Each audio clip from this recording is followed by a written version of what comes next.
Hello everyone, if you are planning to pursue M.Tech in VLSI design, then this video is for you. Before the start of your M.Tech journey, you must know its prerequisite. Here in this video, I will provide you a subject list in which you must have strong fundamental or you need to brush up some concept of the subject. These subjects are from the GATE syllabus only. So first subject in the list is reasoning and aptitude. There is a different section of reasoning and aptitude in the placement paper of different companies like Cadence.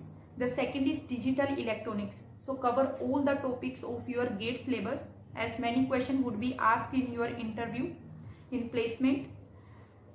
Third one is analog, and in analog there are the 4 topics: op-amp, basics of BJT, in which you have to cover BJT biasing, reason of operation. Third one is diode and the MOSFET. MOSFET is most important topic. So you must read MOSFET for the analog and digital profile.